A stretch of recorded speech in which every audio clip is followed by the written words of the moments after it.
What's going on, everybody? As always, it's a blessing to be here. You're here with Crypto E. If you guys take a look at the previous video, if you have not, I'll put the link up there. It's about how the cryptocurrency markets have crashed, what to expect from the crash, and how to be profitable, or how to implement what you have learned into the cryptocurrency crash or any market crash to be profiting from the current downfall. You guys can see it's stock, forex, crypto. We're always getting into the news, so if you guys are new to this channel, give it a thumbs up and subscribe to this channel so you can be informed every single time I post information packed videos just like the one you're watching right now, and you can stay on top of the news, not just the news but also the markets, and you make a financial decision based on the truth and the facts presented to you. At the end of the day, you make the final call. By that being said, guys, today's video, it will be kind of short. We're just taking a look at a couple of stocks and see how their performance is doing, and with the stock market as well. Basically, the Fed is forced to shut down, not shut down, but the Fed is forced to do a huge withdrawal or a huge tank in the stock markets because all this pumping of the money in these stock markets and the financial system is not working, and it has caused a huge inflation. So be prepared for it. This is just a video I'm making so everybody can be prepared for it. But let's just get straight into the video. So this is a Robinhood chart, but before we even get into it, let's just take a look at the 10-year yield. The 10-year yield is basically what the government pays you for holding a specific security.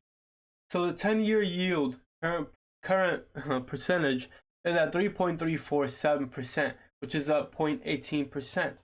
But the one thing I want to pay attention to and focus is when the 2008 financial crash happened, it went all the way down to about 1.92%. You guys can see it. Let's just call it a 2.3%.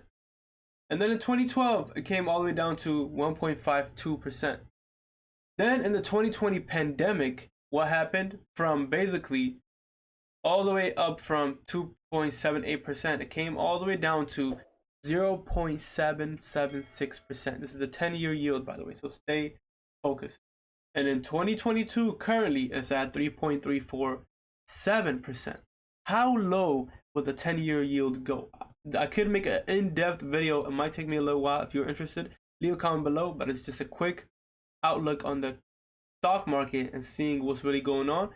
But how low can the 10-year yield come?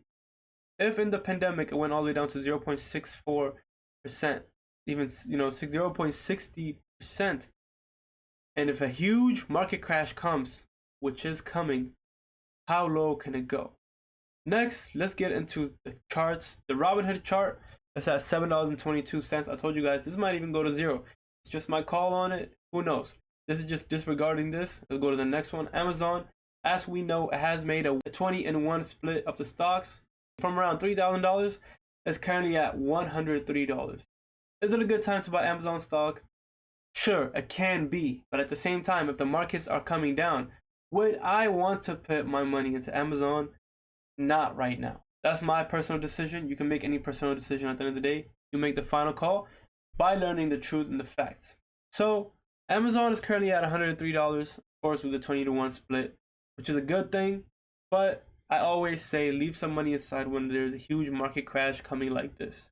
The next one we'll be taking a look at is Tesla, ticker symbol TSLA, $663 with the 5-to-1 split back in 2020.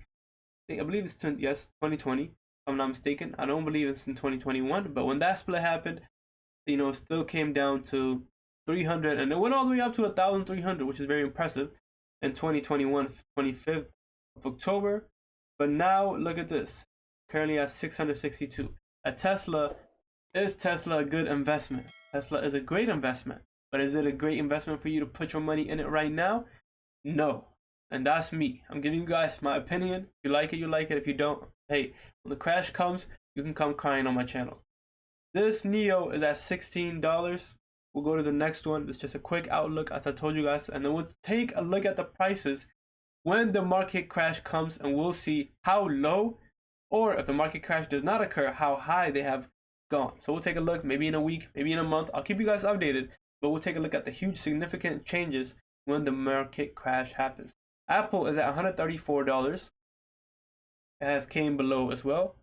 and we'll be getting into the cryptocurrency. So we'll just hold it off right there. It's just making a quick outlook on the stocks and telling you guys what the 10-year yield means and what and how that will affect the stock market crash, which is incoming. But that being said, guys, always stay vigilant. Don't just invest into something because you see it come down 20%, 10%, and you're not used to these fast or, quick drop downs, and you're like, hey, this 10% came down, it has to go back up 10%. Who are you? Are you a mathematician? You just trying to add up the percentages? 10 down, 10 to go. It doesn't work like that. You're not just typing in some numbers in a calculator. This is everybody's money on the line, especially the billionaires and the huge investors, the whales, but also the institutional investors as well. But that being said, guys, always stay vigilant. The energy sector and the tech sector will be popping very, very soon as we are changing from the gas to the electric. Mark my words, a whole lot of things will change. I'm Crypto E. I love you guys. Always stay vigilant. Make the best decision for yourself. God bless you guys. Peace out.